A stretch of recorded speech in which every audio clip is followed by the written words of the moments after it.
Assalamualaikum warahmatullahi wabarakatuh. Selamat pagi, siang, sore, ataupun malam Bapak Ibu dosen dan juga teman-teman. Perkenalkan, nama saya Kila Aurera Velia Mantiza dengan NIM 11166250079 dari Prodi Pendidikan Masyarakat. Dalam video ini saya ingin berbagi cerita tentang bagaimana semangat pendidikan sepanjang hayat atau lifelong learning bisa tumbuh dari sebuah kegiatan sederhana, yaitu peringatan Maulid Nabi Muhammad SAW di daerah rumah saya. Saya memilih tema Social Empowerment Through Lifelong Learning karena bagi saya Maulid Nabi ini bukan cuma acara keagamaan, tapi juga menjadi ruang belajar sosial, budaya, dan juga spiritual yang bisa mempererat hubungan antar warga. Setiap tahunnya, warga di daerah rumah saya pasti mengadakan peringatan Maulid Nabi. Persiapannya dilakukan secara bersama-sama dan semua pihak itu ikut terlibat. Mulai dari ibu-ibu yang menyiapkan konsumsi, bapak-bapak sama remaja masjid biasanya menyusun acaranya mau seperti apa, menghubungi ustadz yang akan datang, menyebarkan undangan ke masjid-masjid sekitar, dan menyiapkan segala perlengkapan yang dibutuhkan untuk hari itu. Kegiatan ini menjadi ajang warga untuk bisa saling belajar bekerja sama, belajar menghargai waktu, dan belajar menghargai pendapat orang lain.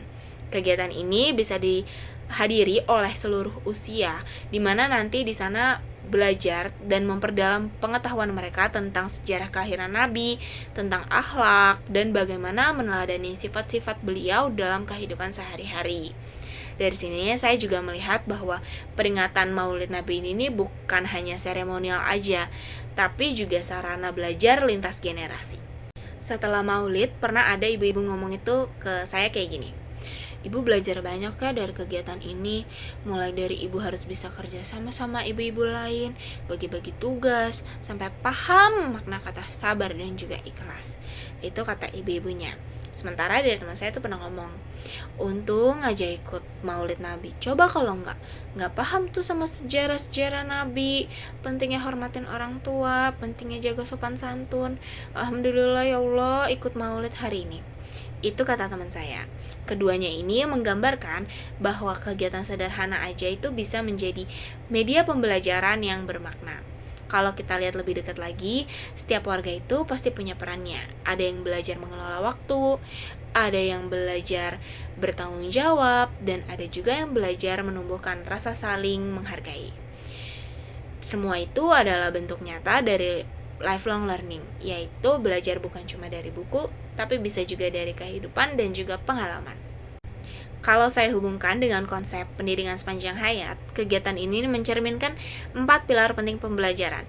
Yang pertama, learning to know, di mana warga itu belajar memahami nilai dan sejarah Nabi Muhammad SAW. Yang kedua, learning to do, warga mempraktikkan kerjasama dan gotong royong dalam menyiapkan acaranya. Yang ketiga, learning to be, kegiatan ini menumbuhkan kepribadian masyarakat yang lebih sabar, lebih peduli, dan rendah hati. Yang keempat, yang terakhir, learning to live together. Semua usia dan latar belakang itu bersatu, saling menghargai, dan bekerja untuk mencapai tujuan bersama. Dari sini saya belajar bahwa makna belajar sepanjang hayat itu tidak harus ditemukan di sekolah atau di kampus, tapi ia justru hidup di tengah masyarakat melalui kebersamaan, empati, dan aksi nyata. Kegiatan Maulid di daerah rumah saya ini mengajarkan saya bahwa setiap momen itu bisa menjadi ruang untuk belajar. Belajar tentang nilai, belajar tentang kebersamaan, dan tentang menjadi manusia yang bermanfaat bagi sesama. Karena sejatinya belajar itu tidak berhenti hanya di bangku pendidikan. Belajar adalah cara kita tumbuh, berdaya, dan memberi makna bagi dunia. Mari terus belajar dalam setiap langkah kehidupan, karena belajar bukan hanya untuk tahu, tapi untuk menjadi lebih baik dan bermanfaat bagi sesama. Sekian cerita yang bisa saya bagikan. Kurang lebihnya mohon maaf. Terima kasih sudah menonton video ini. Wassalamualaikum warahmatullahi wabarakatuh.